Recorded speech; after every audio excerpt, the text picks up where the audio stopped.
एक ओंकार सतनाम करता पुरख निर्भय निर्वैर अकाल मूरत अजूनी सैभं गुरु प्रसाद जप आद सच जुगाद सच है भी सच नानक होसे भी सच। हेलो गाइस, वाहिगुरु जी का खालसा वाहिगुरु जी फतेह। आज हम दोबारा से श्री मणिकरण साहिब गुरुद्वारे की तरफ आ गए हैं। यहाँ पर हम गुरुद्वारा साहिब के और भगवान शिव के मंदिर के दर्शन करेंगे। वहाँ पर भगवान भोलेनाथ का आशीर्वाद लेंगे।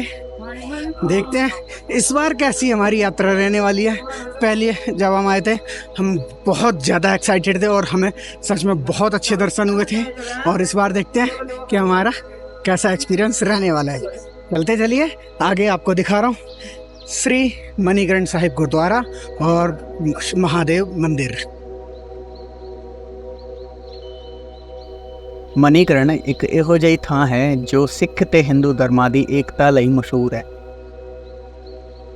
ਇਹ ਥਾਂ ਦੋਵੇਂ ਧਰਮਾਂ ਦੇ ਲੋਕਾਂ ਲਈ ਬਹੁਤ ਪਵਿੱਤਰ ਤੀਰਥ ਮਾਨੀ ਜਾਂਦੀ ਹੈ। ਇਹ ਜਗ੍ਹਾ ਗੁਰੂ ਨਾਨਕ ਦੇਵ ਜੀ ਦੀ ਯਾਤਰਾ ਨਾਲ ਸੰਬੰਧਿਤ ਹੈ। ਇੱਥੇ ਗੁਰੂ ਨਾਨਕ ਦੇਵ ਜੀ ਨੇ ਭਾਈ ਮਰਦਾਨਾ ਜੀ ਦੇ ਨਾਲ ਕੜਾਹ ਪ੍ਰਸਾਦ ਬਣਾਇਆ ਸੀ, ਜੋ ਅੱਜ ਵੀ ਲੰਗਰ ਵਿੱਚ ਪਰੋਸਿਆ ਜਾਂਦਾ ਹੈ। ਇਹ ਥਾਂ ਮਾਤਾ ਪਾਰਵਤੀ ਤੇ ਭੋਲੇਨਾਥ ਜੀ ਦੇ ਪ੍ਰੇਮ ਤੇ ਕ੍ਰੋਧ ਦੀ ਵੀ ਸਾਖੀ ਹੈ।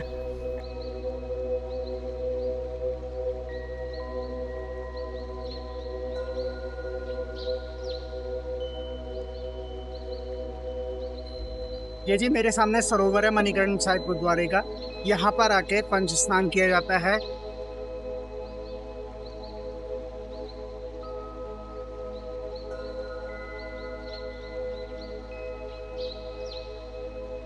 ये जो सरोवर है वो गर्म पानी का सरोवर है और यहाँ आकर बिल्कुल थकान सी मिट जाती है। मैंने अभी यहाँ स्नान किया है और यहाँ मुझे बहुत अच्छा लगा। अब हम चलते हैं श्री मणिकरण साहिब गुरुद्वारा जी में दर्शन के लिए और वहाँ हम दर्शन करेंगे और उसके बाद प्रसाद सकेंगे। वाहिगुरु जी का खालसा वाहिगुरु जी की फतेह। सत श्री अकाल।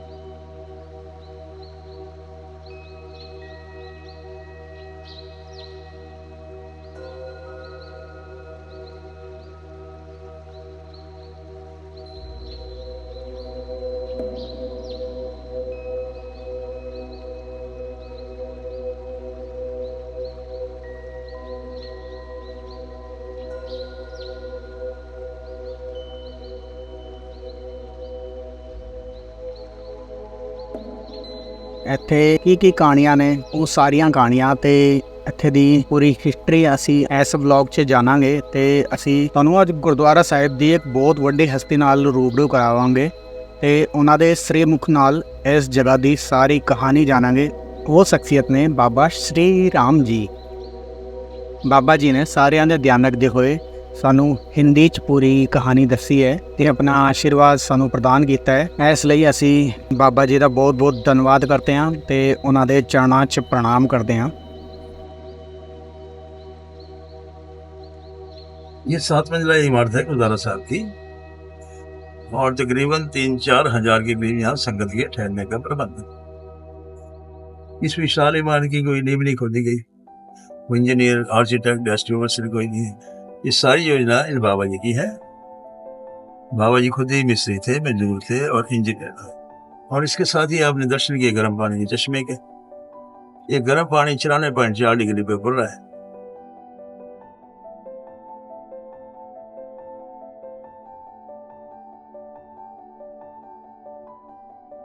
और सारा खाना चाय इत्यादि जो भी आपने यहाँ भोजन किया इसी गर्म पानी में और इसी गर्म पानी के साथ ही तैयार किया गया।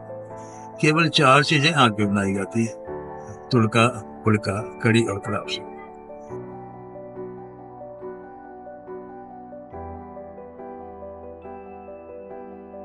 बाकी सारा ही लंगर का सामान इसी गर्म पानी में तैयार किया जाता है। वो सब चीज का टाइम है, चाहे तो हंस में तैयार है। पत्ती खंड डाल दो, फेंट दो, चाय बन जाती है। तो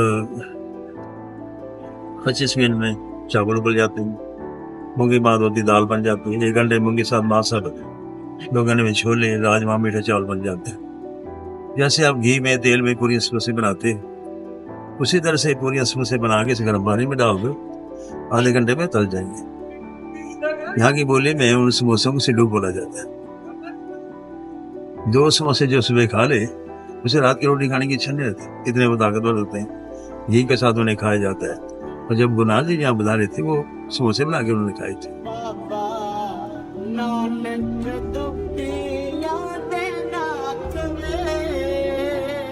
ये मीठा पानी है, कोई खार गंदगी इसमें मिक्स नहीं, बल्कि इसकी चाय बनाए तो आधा मीठा लगता है।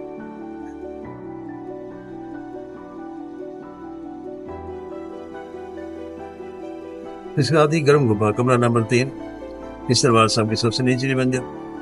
किसी को ठंड हो जाए, निमोनिया हो जाए, सर्दी हो जाए, दर्द शिकायत हो, वहाँ बैठने से ठीक हो जाती है।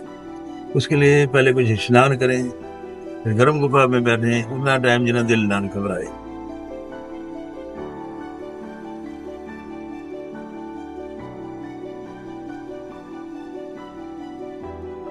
ये वो स्थान है जहाँ पर 1574 में कुछ समझ को गुलाम जी बता रहे थे। फिर यहाँ पहुंचे, उनके साथ 2 सेवक थे, भाई बाला और प्रधान।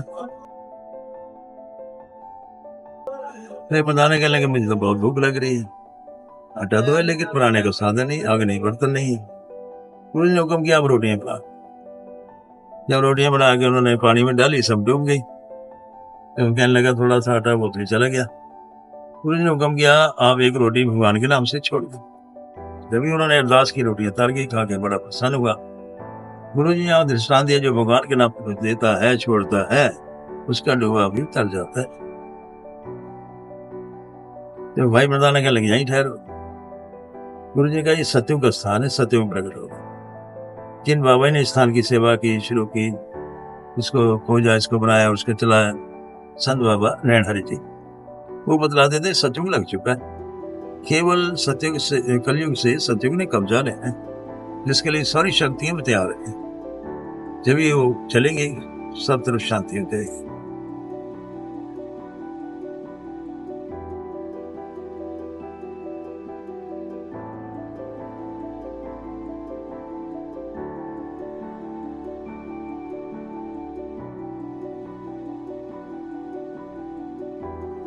उन्नीस 1940 में संत बाबा नारायण हरि पांच स्थान में उतारे।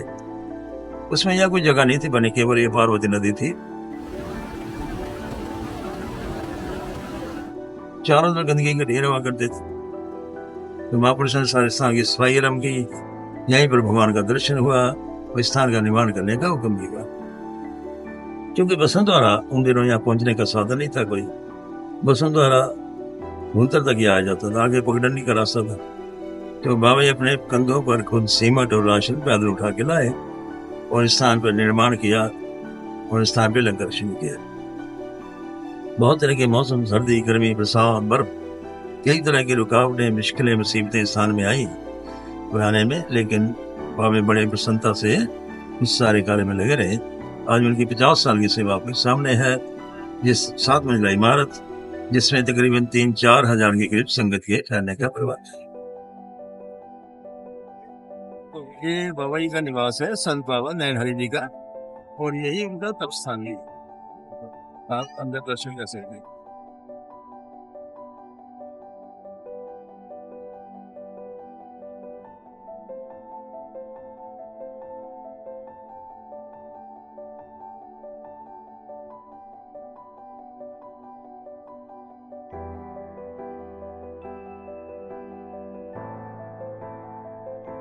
तो यहाँ की व्यवस्था ये आप दर्शन कर रहे हैं, ये बाबा जी का कमरा है।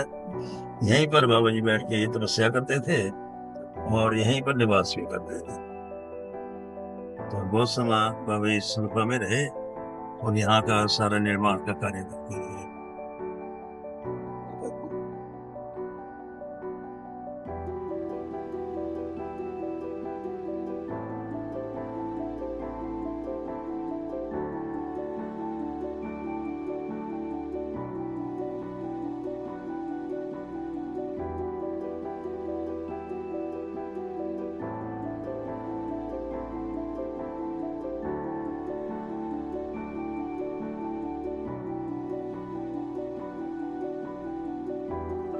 इस स्थान पे 24 घंटे लंगर, चाय, दूध का प्रबंध रहता है। इस लंगर में थूम, प्याज, मसर की दाल, उड़ाड़े घी का इस्तेमाल नहीं किया जाता। ये सारा लंगर और क्राफ्ट से देसी घी के साथ तैयार किया जाता है।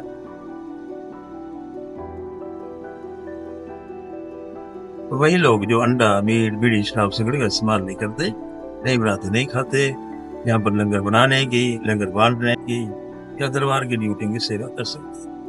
या जो हमेशा के लिए इन चीजों को त्याग दे, वो भी यहाँ सेवा कर सकता है, लंगर की या दरबार की। यहाँ का सारा प्रबंध मुफ्त है, किसी चीज का यहाँ पैसा नहीं। पार्किंग है, डॉक्टर हैं, दवाइयाँ हैं, लंगर है, चाय है, दूध है, कमरे हैं, सब व्यवस्था यहाँ पर मुफ्त है और हर जाति के लिए। यहाँ पर जाति मजहब का कोई सवाल नहीं है। किसी भी जाति मजहब का यहाँ व्यक्ति आकर रह सकता है और सारी उम्र भी रह सकता है। तो यहाँ का ये व्यवस्था है। और सुबह यहाँ पर 2 बजे हमारा का प्रकाश हो जाता है। 4 बजे तक जपजी साहब, सुखमनी साहब का पाठ होता है और उसके बाद आसदी बात का कीर्तन होता है। कीर्तन की समाप्ति के बाद ही फिर यहाँ पर पाठ रम जाता है।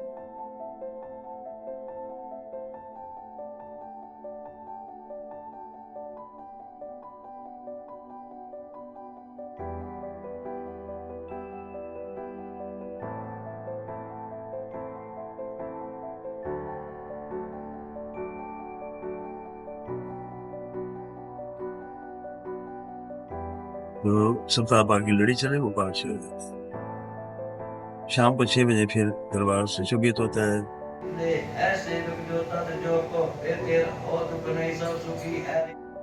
नरनाथ साहब का पाठ, उसके बाद कीर्तन, फिर आरती का समय।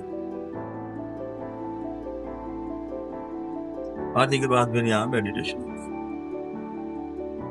रास्ता ये मणिकर्ण का सारा साल खुला रहता है। सर्दी में बर्फें पड़ती हैं लेकिन रास्ते खुले रहते हैं।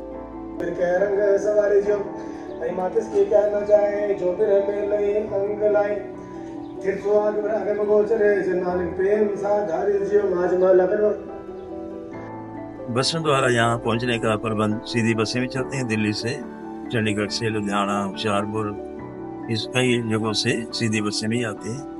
और अब हवाई सर्विस शुरू होगी अमृतसर से, उस द्वारा भी यहाँ आने का साधन है।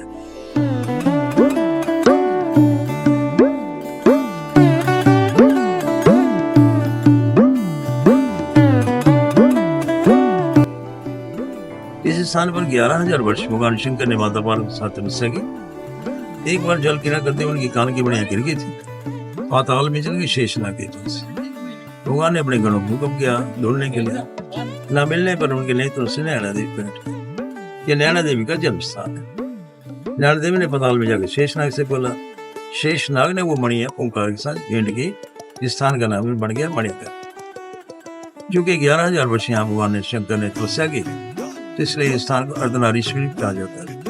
अर्धनारी सर्वम क्षेत्रम सर्व सिद्धि प्रदायक। संस्कृत में श्लोक आता है, ये वो स्थान है जो हर प्रकार की रिद्धि सिद्धि देने की शक्ति रखता है। इस स्थान को हरिहर भी बोला जाता है। तब तीरे मणि करण के हरिहरो सायुग मुक्ति प्रद। इस सायुग में मुक्ति को देने वाला स्थान।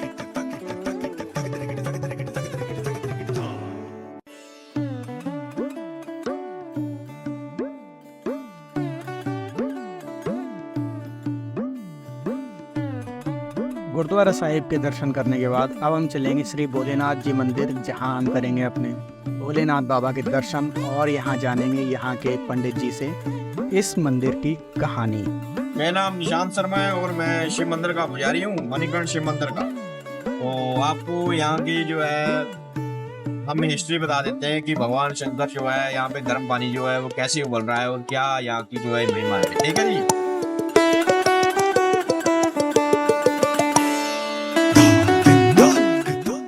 भगवान शंकर जो है यहाँ पर 11,000 वर्ष तक तपस्या की हुई है।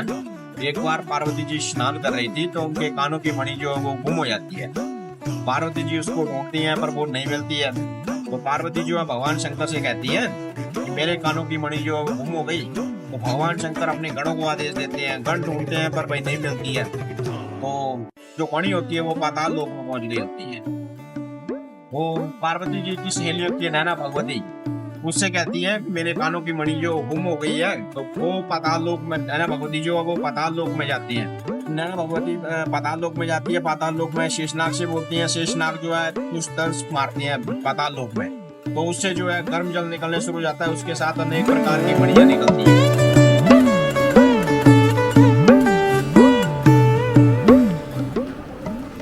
तो पार्वती जी जो है अपनी मणि को ले लेती हैं और शेष मणियों को पत्थर रूप हो जाने का श्राप दे देती है। और तब से जो है इस मणि के मिलने के कारण जो है यहाँ का नाम मणिकर्ण पड़ा।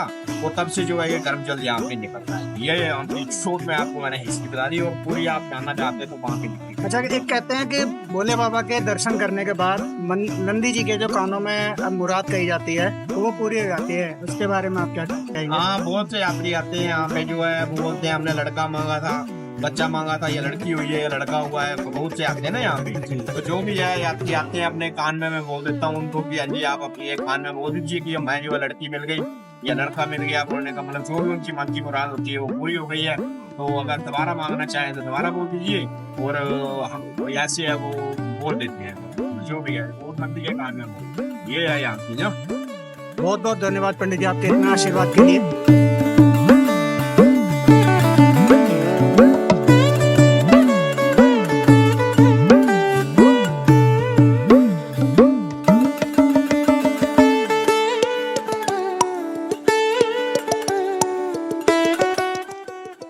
तो ये था हमारा मणिकर्ण साहिब का सफ़र।